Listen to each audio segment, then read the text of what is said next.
Hi, everyone, and welcome to another episode of the Pelvic Health and Fitness Podcast. Today, I am honored to welcome my friend, Daniela Spear. Daniela Spear, also known as Coach Dani, is a restorative movement practitioner with a mission to change the conversation on autoimmune disease.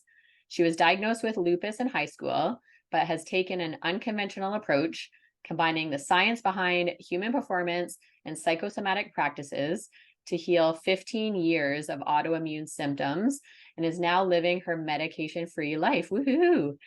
Dani now teaches movement and self-body work to help her clients create a more compassionate relationship with their body to heal autoimmune and chronic symptoms. So beautiful.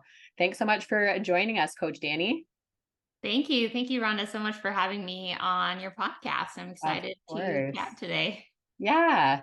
So, we got your bio there, but I would love for you to just share with our listeners a little bit about you, what got you into the movement space, and what makes you so passionate about what you do now. So as you said, I'm a restorative movement coach, and that is absolutely a title I gave myself. Yes, love it. I've been a strength coach, fitness professional. More recently, have taken a dive into more of restoring the body's natural ability to heal, and piecing that together with strength training and fitness has been the adventure of a lifetime over the last couple of years. So I got into the fitness space because I was an athlete growing up. I did gymnastics, played soccer. I just was a very active child. And going into college, I thought I wanted to do physical therapy. So I'm going into school. I did all the pre-PT up until I was in physics class, and I was like, I don't think this is for me.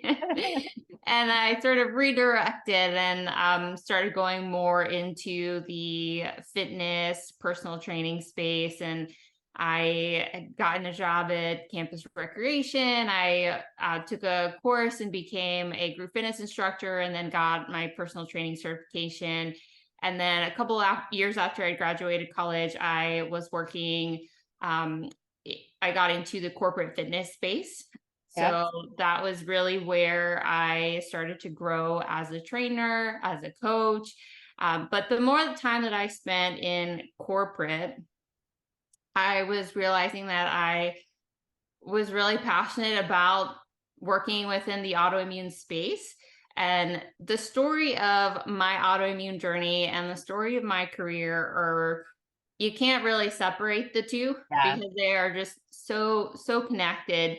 When I was in college, I realized that exercise, I was no longer playing sports. And so I just started working out, and I started realizing like this actually, like I'm feeling better. This is actually helping me manage my symptoms. I was diagnosed with lupus in high school, Okay. and in college, that's when I like realized like, okay, I think exercise is really helpful. And but I don't think that I at the time was like very confident to say like, this is what I'm going to do for the rest of my life and teach Right. people with autoimmune diseases how to implement exercise into their life. And so that's why I was working more in the corporate space. And then once I got a little bit more confident with myself as a coach, as a trainer, then I started to piece even more information together. So I was learning a lot more about human performance with the company I was working with. And I knew that the science that was applied to professional athletes, we were applying to the general population and corporate fitness. And I took it a step further.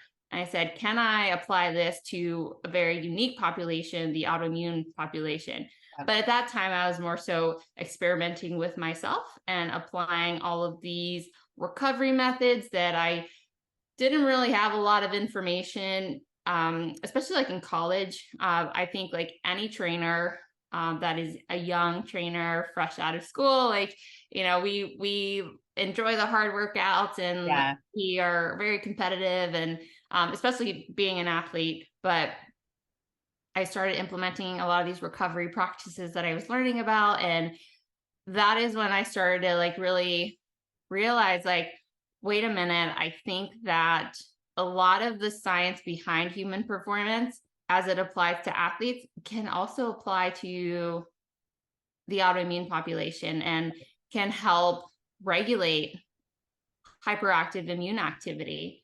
And, at the time I was like, did I just discover this? Yeah. Probably not, but no one that I knew was like really talking about it. And Yeah. so that's when I started talking about it. And that's when I started to like really dive into that space of movement for autoimmune, strength training for autoimmune. And so that is how I arrived in the space of strength training for autoimmune clients, or clients that experience autoimmunity, I should say.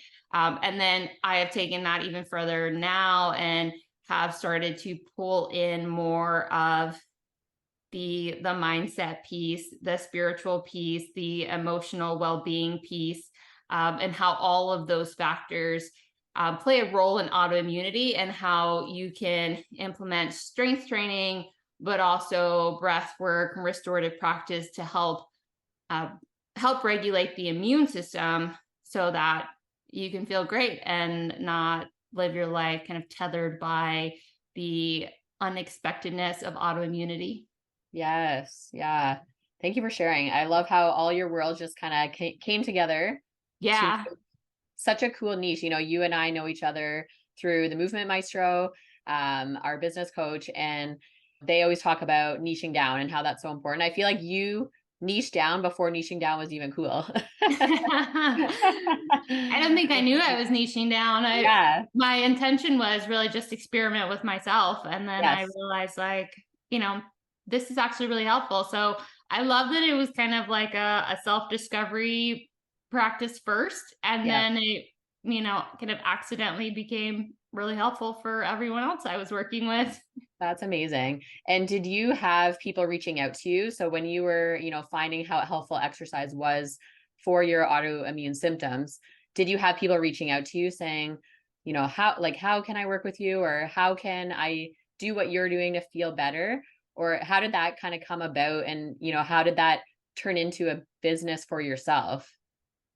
Yeah. So my experience and like journey through being a business owner has been really interesting because, as you said, like we're told to niche down, and for a long time I felt like my niche didn't want to exercise. And what I mean by that is that I had people reaching out to me because people wanted to hear my story of, how did I implement exercise? I would get a lot of questions around like, what's the best exercise, or how do I Yeah. start exercising? But what I noticed was that there was not really a lot of follow-up or implementation. And so it made it really difficult to work within the autoimmune space. Yeah. And I felt like I was a struggling business owner because I had this amazing product that no one wanted, or at Yeah. least that's the way that I felt. Yeah. Right. And I realized that the identity piece actually played a huge role Yeah. in that. And I realized that I was speaking to individuals that identified as their autoimmune disease. Right. Right. So it's really interesting because like the autoimmune community, you want to be really helpful, but you also run into individuals that are very much identified by their disease, and anything outside of that is really hard and difficult to fathom, right? So Yes. feeling better, or even the conversation about healing, it becomes difficult to be able to express that to people, say, hey, exercise can be really helpful for you, because when you're first diagnosed with an autoimmune disease, it feels like this is just your life now, and this Yeah. is your identity. And part of that is because that's what you're told, that this is chronic, this is forever. And so it makes it really difficult to kind of see outside of that. Yeah. And so I myself even went through a very transformative experience of releasing this identity as a sick person.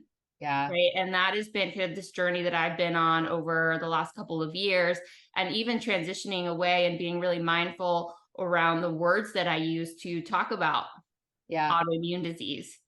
Right. So I try to stay away from saying like, oh, I'm a lupus warrior, or I'm an autoimmune warrior, or chronic illness warrior, because I'm kind of identifying myself as that and I'm affirming that for myself. So I have started to instead say I experience autoimmune symptoms, I Yeah. experience autoimmune disease. And it kind of like creates that separation, not to like, in a sense, like separate that from myself, because I do experience autoimmune symptoms. And even today, living my medication free life, I still experience autoimmune symptoms, but it is really important for me to not take on that identity as a sick person. Yeah. And once I became aware of that and I started to change these beliefs about myself that I could feel better, I could heal, I didn't have to be controlled by the uncertainty of autoimmune disease, then I started to heal. And that's sort of was the start of my medication free journey. But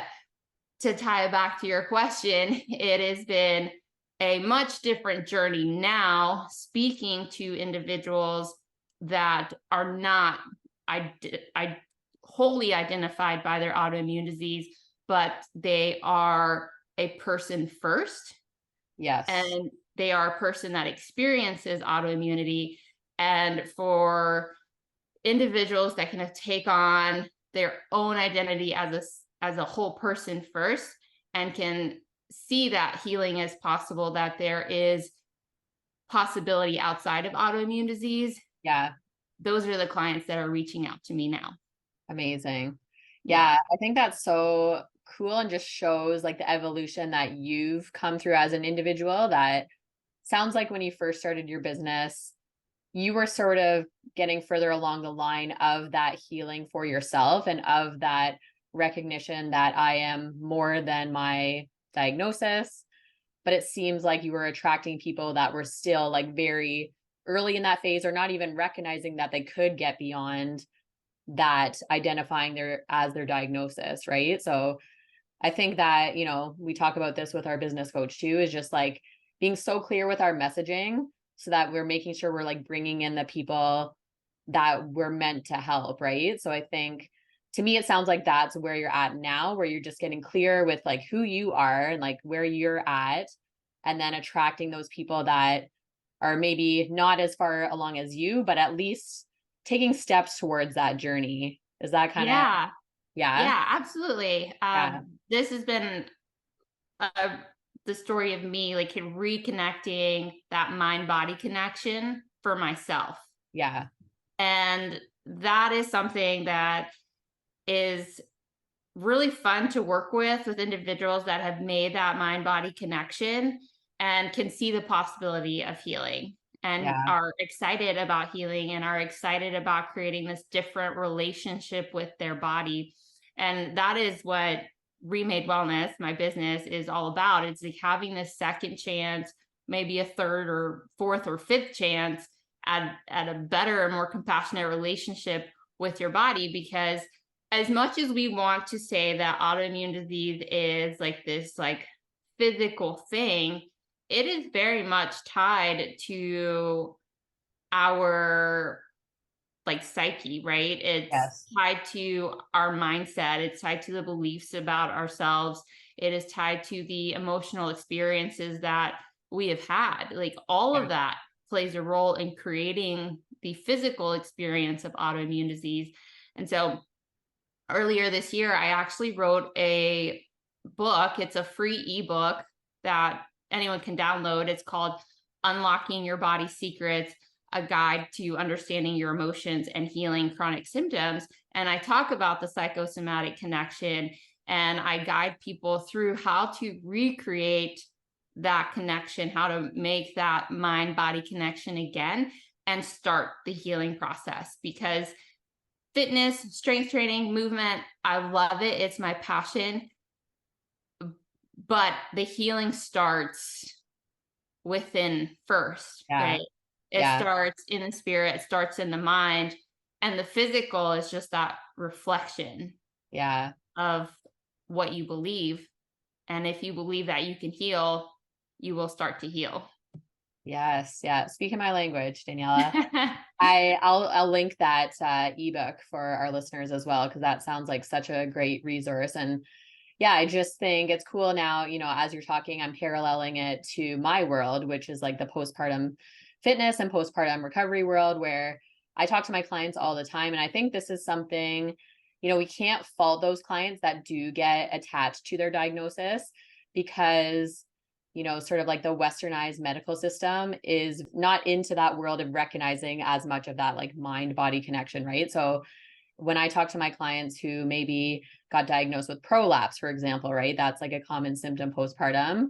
And people, yes, get so attached to that diagnosis and all the scary things that you can read online about, like, I can't lift over 15 pounds and, like my organs are going to fall out of my body. They just jump to that fear.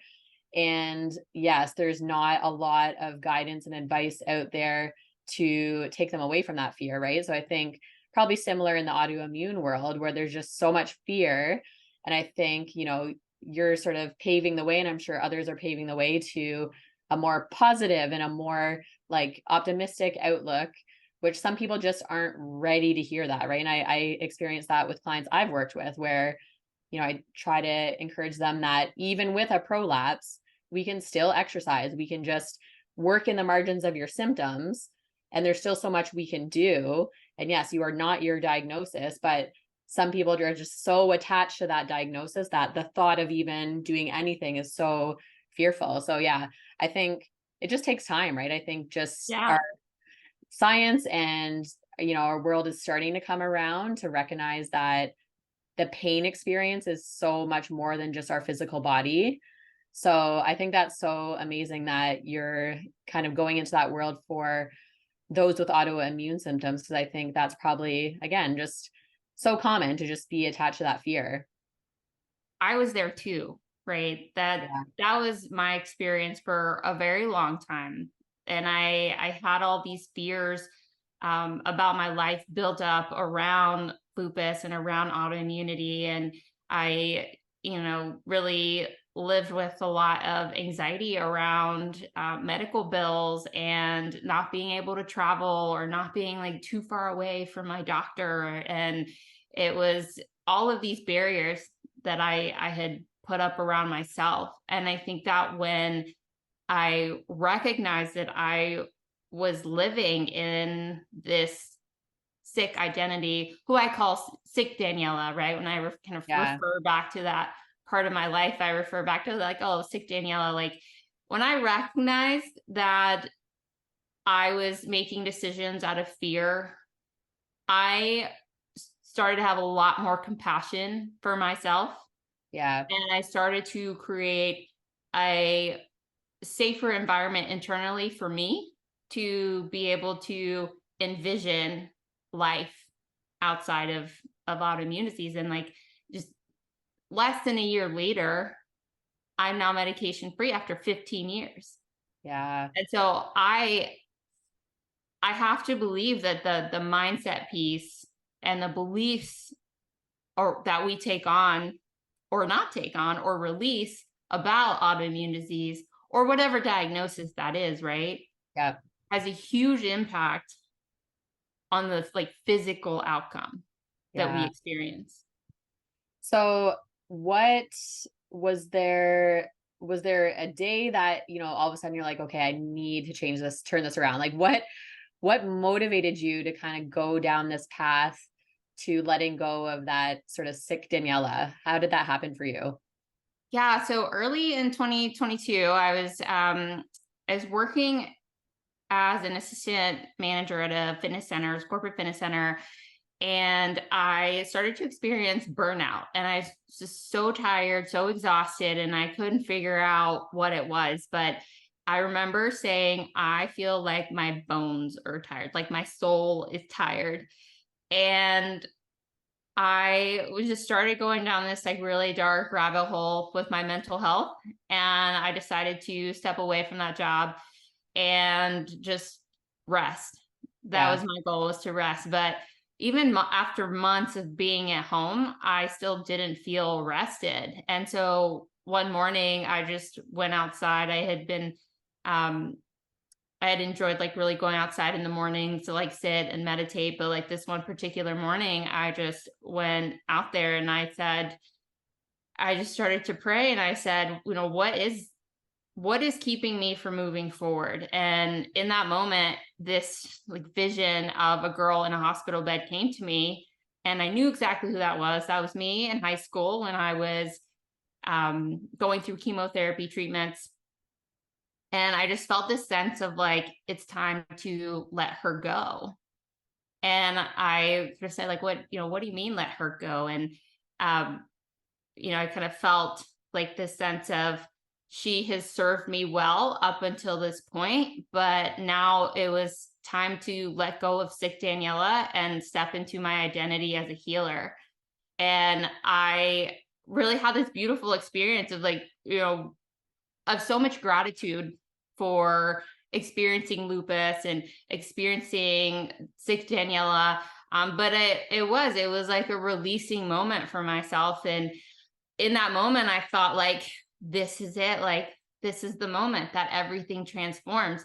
And I was incredibly mistaken, because right after that is when I experienced this like really, really deep sense of depression, and a lot of emotions from my childhood started to come up.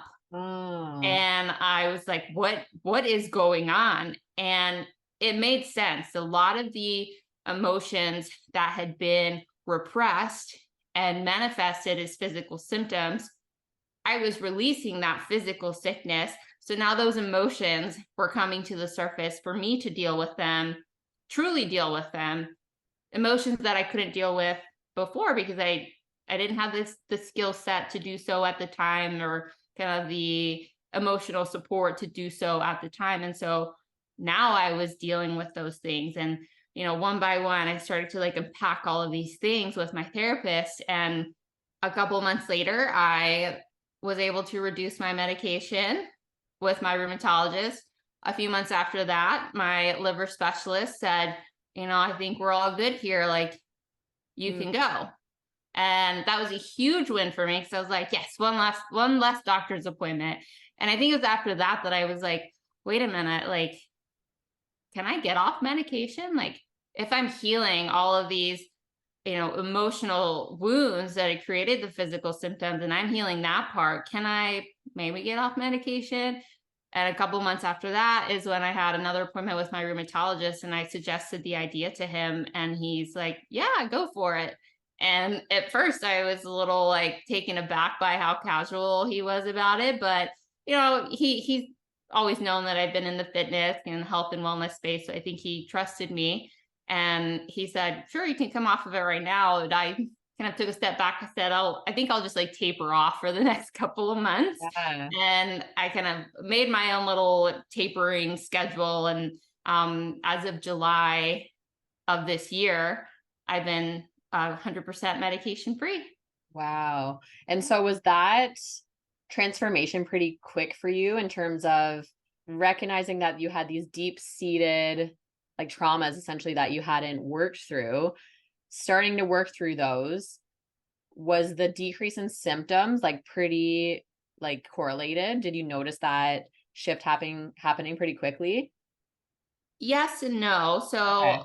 I think what made a lot of this possible, I don't want to give anyone the wrong idea that if you just like decide to let go of your autoimmune disease identity today, like tomorrow you're going to be better. But this has been, a process over many years. Yeah. And I think I think maybe it was like 2016 when I started to kind of play around with like, well, how does nutrition influence my symptoms? And then maybe it was around like 2018, 2019, I started to pay more attention to how does like these high intensity workouts influence symptoms. Yeah.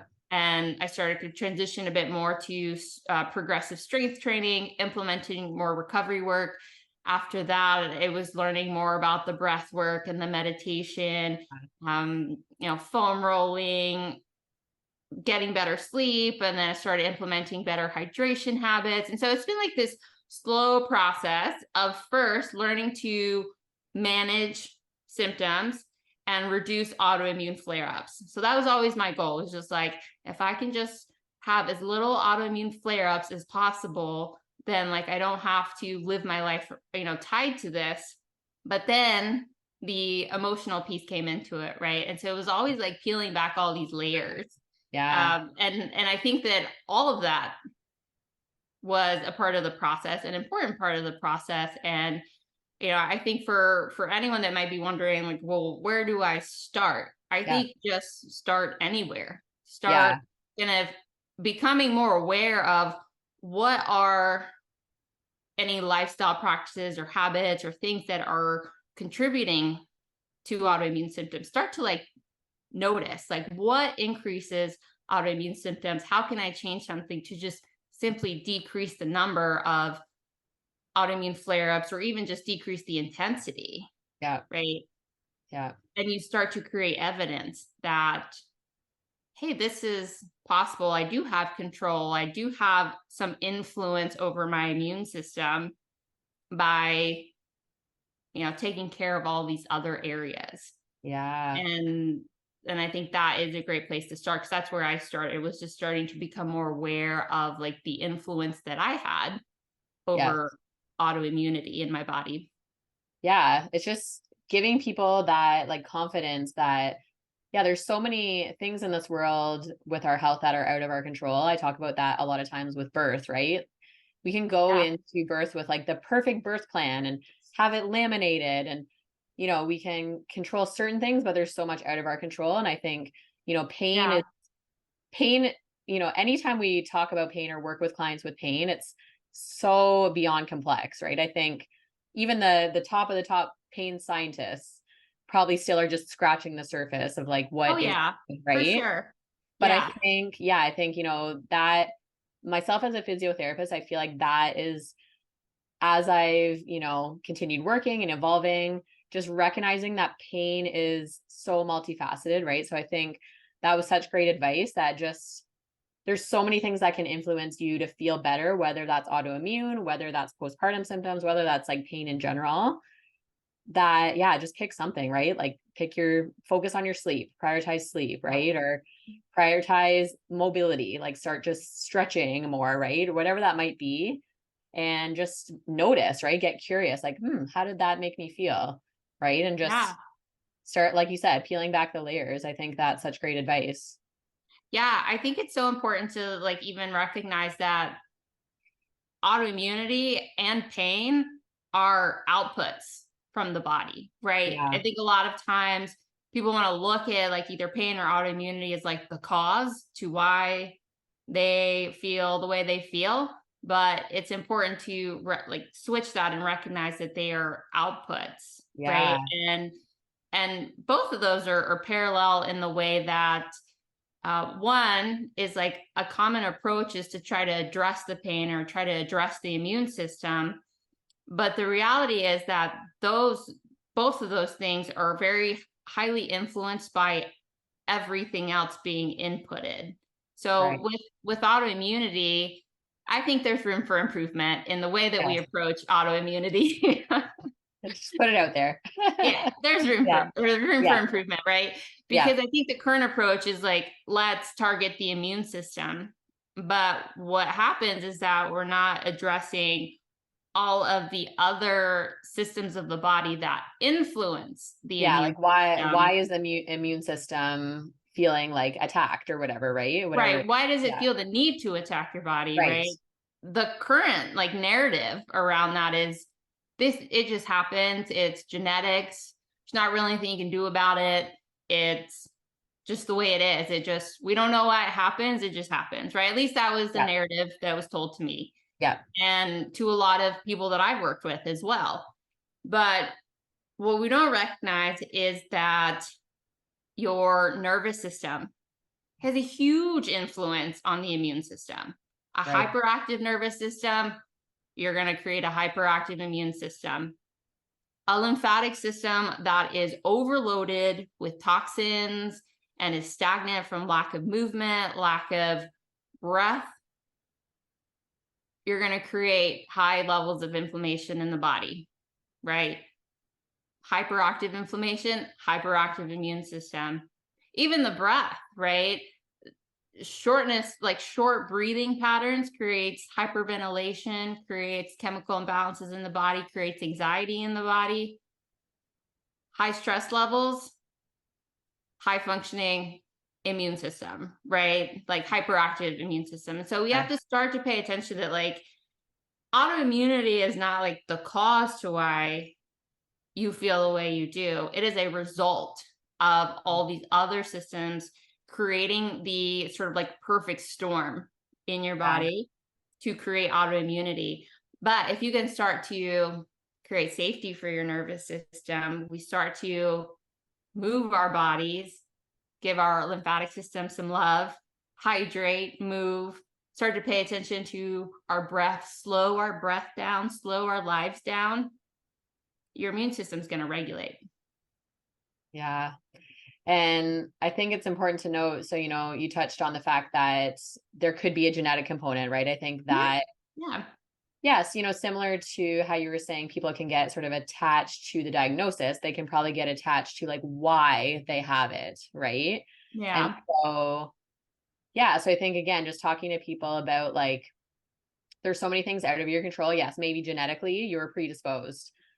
However, there are still many other factors that we can impact. So maybe, people listening might say like, oh, like Daniela's amazing, but I could never get there. Maybe you might have to continue to be on medication, but maybe you can still influence your symptoms a little bit, right? To even just to like lessen your medication or just experience a more joyful life, even if you are medicated, right? Like that's okay too, right? There's like spectrum of conditions where, like everyone experiences symptoms differently and everyone can experience healing differently too, right? There's no like perfect way to heal either, right? No, there's no perfect formula. And you're right that there is a genetic component to it. I think that the genetic component though is more so your tendency to have an autoimmune response, right? Okay. But like you said, like that doesn't mean that you cannot do anything about it. You can still, right? There's was it like epigenetics, like the study of how to like influence your genes. Like there's a whole field around this that I don't have a lot of information on other than what I've experienced in my own body, right? But you can influence the way that those genes respond, right? And that is incorporating better lifestyle practices and also just like having that awareness, like we talked about earlier, of creating the evidence that you can heal. And it's starting with that one thing. It's starting with a little thing. And sorry, I like was losing track of what I was saying, but okay, I remembered you said the medication. Yes. Like, you do not have to get off of medication to heal, right? You don't have to be off of medication to heal. Like you said, healing happens differently for everyone. And for me, that started while I was on medication. And I think it is important to note that like, you don't have to be either like fully Western medicine or fully Eastern medicine. Like you can be somewhere in the middle. And I think both are really important. And that's where I started. Like medication helped me to tame and decrease my symptoms enough for me to have the headspace to start to pay attention to other things that I could change in my life, right? And over time, those practices started to help me feel better and started to create less of a need for medication. And so I started to decrease the dosage. And then eventually I came off of medication, but that doesn't have to be everyone's story, right?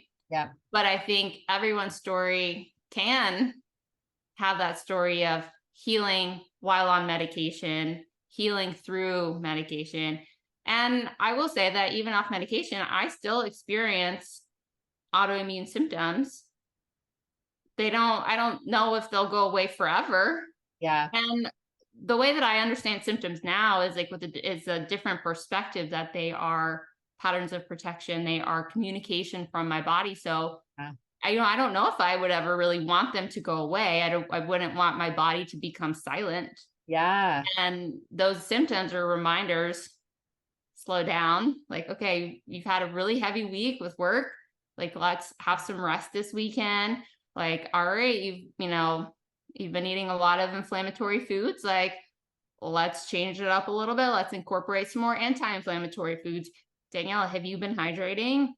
No, not great. Like, okay, it's a reminder, like, let me refocus on hydration, right? And so those symptoms to me are really helpful. I love that. Yeah. I talk about that on the podcast all the time. Symptoms are our body's way of talking to us. It's not necessarily something we have to be afraid of. And it seems like that's where you've come to at in your journey, that it's almost like, thank you, symptoms. Thank you, symptoms, for Yeah. me. Thank you, body. Like, yeah, thank you, body, for like waking me up to realize, like, okay, have I been doing these things? Can I sort of tweak a couple things to feel even better? I love that so much. So I would love to hear just from you in terms of like your own recovery, getting off of medication. How did that go, like, with your providers? Like, was everyone supportive, and was everyone sort of like surprised by your recovery, or how did that look? Curious about Yeah. that. So when I had asked my rheumatologist, I said, I honestly was just kind of shooting my shot there, right? Like, I wasn't sure what he was going to say. And I said, what do you think about the possibility of getting off medication? And he said, yeah, just go for it. And I had already been dismissed from my liver specialist. So I was only seeing my rheumatologist. And so he was incredibly supportive. I think more supportive than I was of myself, because I was a little nervous, a little cautious around, like, what is this journey going to look like? And I remember that, like, as soon as I left the doctor's appointment, I immediately called my mom, and I told her that the doctor said I could get off medication. And, like, interestingly enough, it was like almost like 15 years to, like, the exact date when, like, I was initially How diagnosed interesting. with lupus, but 2008, I think that was. And so it was just really cool to see how that timeline aligned. And my mom and I cried together on the phone, because, Uh, like, she was the one that had, like, gone with me to all of my chemotherapy treatments. Like, she would stay in the hospital with me. And it's just like, I mean, anyone who experiences autoimmune disease, like, it's not just you that experience it. Is like yeah. everyone, like, it's a family thing, it's a community thing, it's friends and family.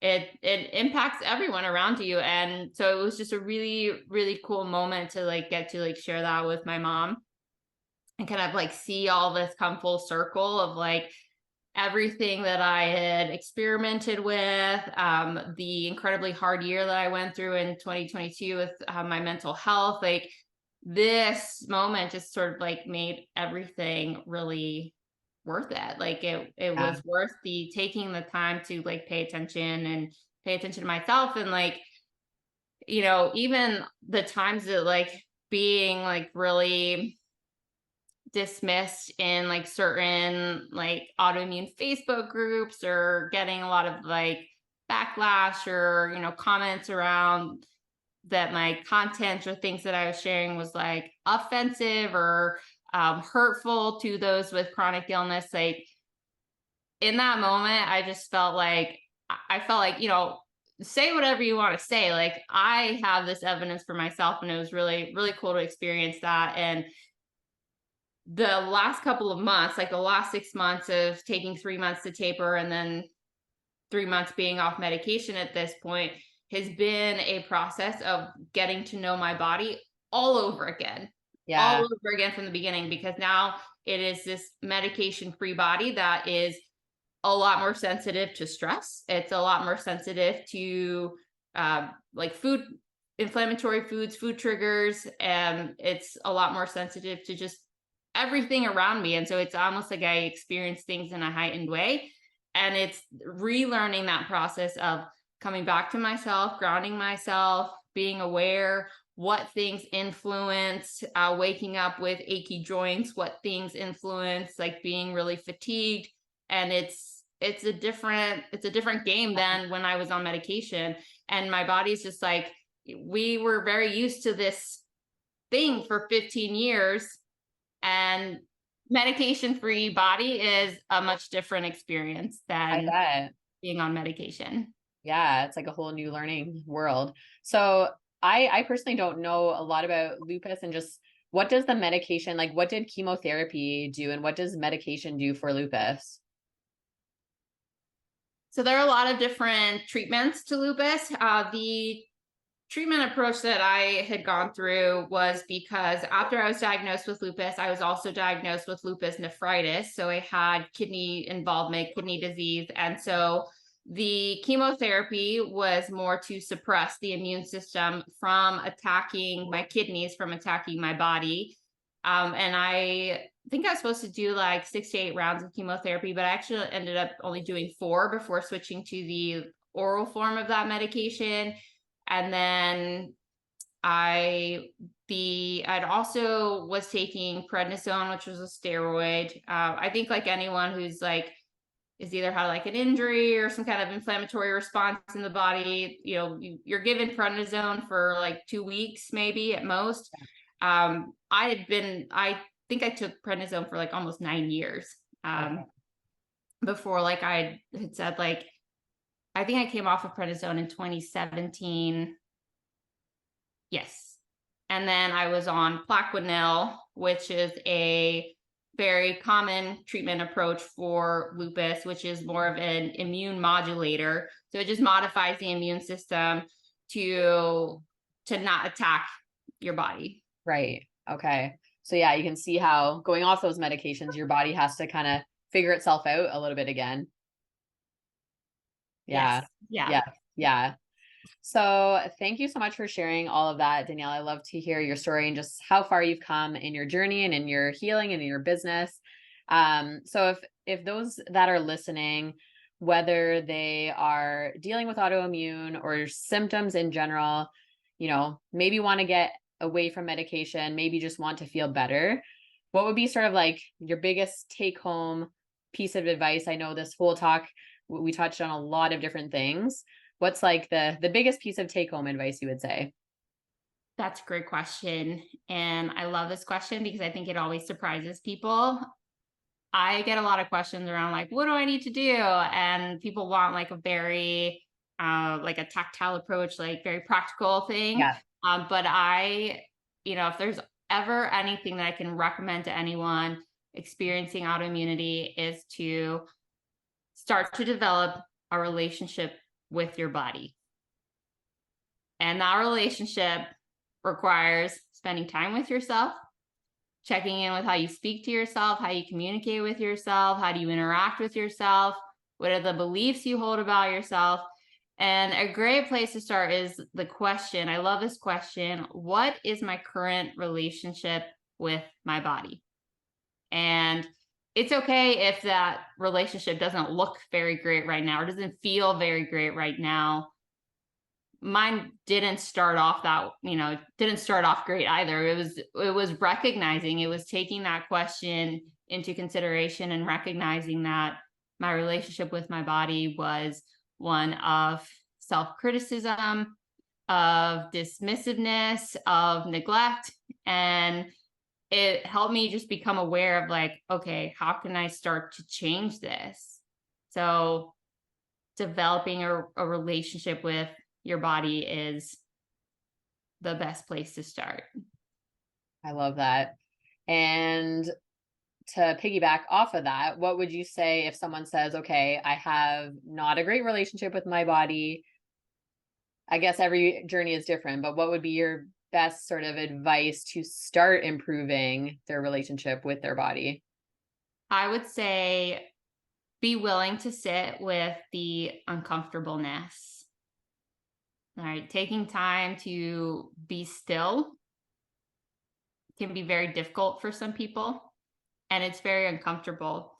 But I think allowing yourself to experience discomfort is really transformative because the advice that I don't love is just like manage stress. Just manage stress or like reduce stress. It's like, is that real? Is that realistic? Right? Because sometimes the things that cause you stress are the things that you love, like your family, like your kids, your Right. dog, right? Like Right. the things that like you can't necessarily just get rid of. And I actually learned this approach from one of my mentors, Anna Hartman, Movement Rev. I know that she's also in very much in our space, and or I guess in the space that we are all a part of.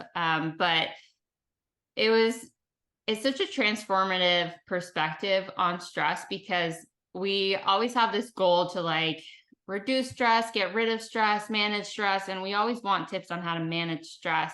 But can we learn to create safety and stillness, calmness in the presence of stress? Yeah. Right. And so that for someone that currently doesn't have a great relationship with their body, I would say learn to sit with that, like learn to be still with that discomfort. And I think once you get past that, like that self-criticism, you start to kind of develop some self-compassion. When you start to sit with like those judgmental thoughts, and you allow yourself to metaphorically or maybe literally look in the mirror, you start to have more compassion for yourself. You start to have more compassion for your body, and you start to, consider that, like, it makes sense that my body responds the way it responds. And in changing that relationship with yourself, that your body's response to you starts to change as well. So beautiful. And just thinking back to your story, Daniela, that I forgot to mention it at the time when you said it, but it fits so perfectly now. When you left your job that was stressful, you had sort of that moment of prayer where it was, tell me what I need to do. That was probably the first time. And was that like in your whole life that you actually had stillness in your life where like you weren't working, you were forcing yourself to rest? To me, that makes so much sense that finally you had clarity, because Yeah. your body was screaming at you for years, but you weren't listening, right? And finally you could listen, and your brain, your mind was able to finally like tell you what was going on. To me, that's just like such a beautiful moment in your journey. Yeah, Rhonda, thank you so much for noticing that. I think Yeah. that that's very true. I have certainly have tried to, practice meditation for a long time, but yes, like in the physical sense, that was really the first time in my life that I was resting. Through my 20s, I early in my career, I said yes to a lot. And this was the first time really that I had said nothing else matters except my mental health. And I took a pause. I took a big pause. And I think that too, you're right, that was important in being able to have that clarity of even being ready, I think, to like hear that. Right. Because I think if I was still in this rushed mindset, this rushed lifestyle, I don't think I would have been ready to hear like it's time to let sick Daniela go, and it's time to embrace your identity as a healer, because I think I wouldn't have made the time to make that transition like I was able to at that time. Yeah. Yeah. Such a great part of your story. And I think, those of us listening can probably take so much from that. The importance of that stillness, like you said, right? And the importance of slowing down. And I think what is tough is we live in a world, and this is, probably why we don't manage pain for our society well, is a lot of us don't have the ability to slow down. Or some of that, again, like we said, there's certain things in our control, but there is still things within our control. But yeah, we live in a world that is so fast paced. We have to pay the bills, we have to go to work, right? But I think still within that, there's still pockets of time that we can, Yeah. that slowness, right? Right. Yeah. There's still opportunities, even like with your kids. There's still opportunities with family. There's still opportunity within the pile of bills to take a breath. And it can be something as simple as that. I think we often overlook the really easy, obvious, like way too simple to be effective. Like, no, those are the things that are most effective. And it's learning to be present in when you are surrounded by stressful things and not letting all of those things like really pull you in a lot of different directions. And Yeah. I think you're right. Like all of that like certainly plays a role in the way that we experience pain and the way that we experience our bodies.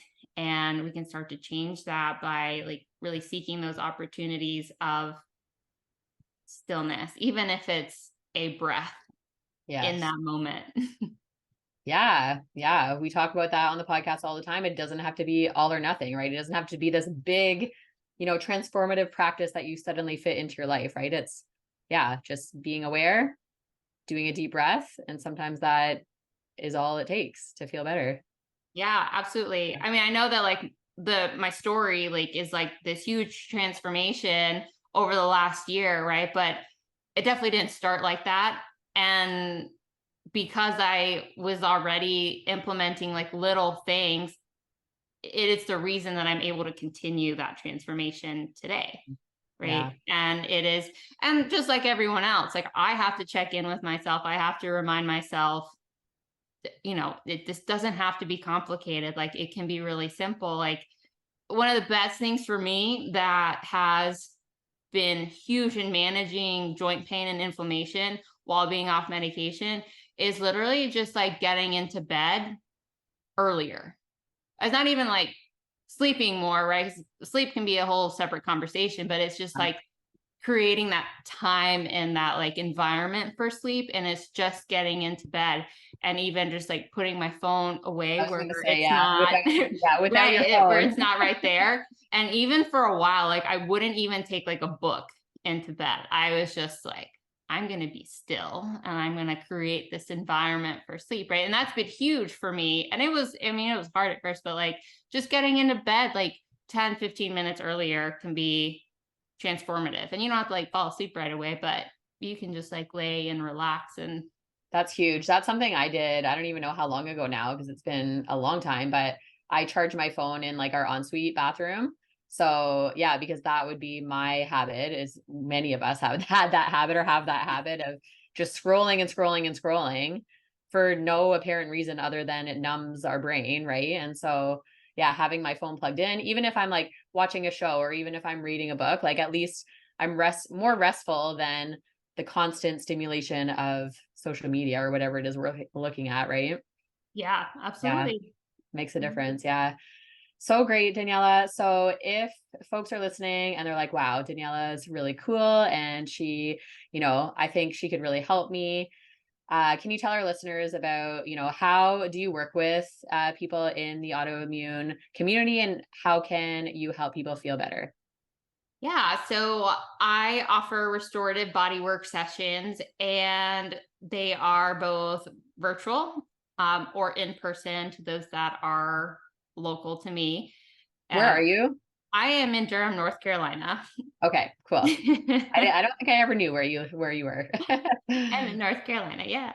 Cool. Um, So yes, they're virtual or in person if you are local. And what we do is I take my clients through a movement assessment to identify where the body is holding tension.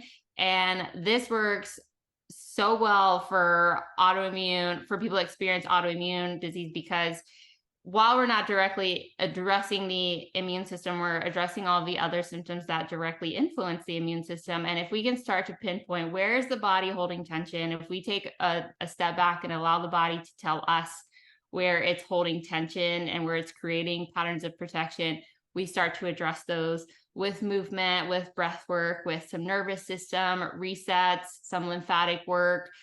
We start to kind of start to pull all of these things out of like your, what I call the threat bucket, or your tension bucket, right? We start to release some of that tension from the body, and then the body can have some space to create a little bit more regulation, and that influences the immune system. So these are one-on-one sessions, and I love them because there's not this ongoing like commitment. You are in charge of your health. You are in charge of your body and how you want to approach your healthcare plan. And so they are as needed, right? You schedule those as needed. And I love that because it kind of puts the empowerment back into the client's hands. And it is a practice in clients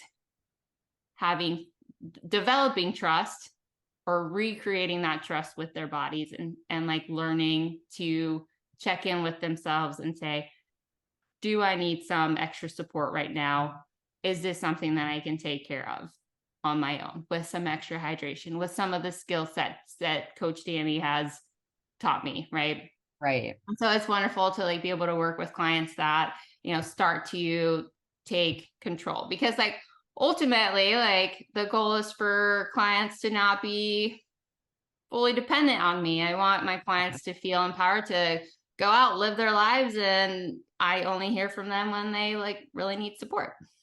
That's so cool. So yeah, you kind of go over all of those different layers like we talked about, and yeah, they just sort of do their thing, see how they feel, and then they can just check in with you as needed type thing. Yeah. That's Yeah. cool. And usually for the most part, when clients first start working with me, we'll have some more regular sessions in the beginning, and then we'll Yep. start to space out those sessions. Cool. Do you Yeah. still do like strength training with your clients then too? Yes, so that Yeah. is a part of it. That is a huge part of it. So strength training, I use it from the approach of teaching or helping to train the nervous system, the immune system, how to experience a certain level of stress, and then how to downregulate and build resiliency. Cool. Yeah, so we incorporate strength training into our sessions as a way to help increase resiliency in the body and help kind of build that resiliency against stress as well. Amazing. I love that.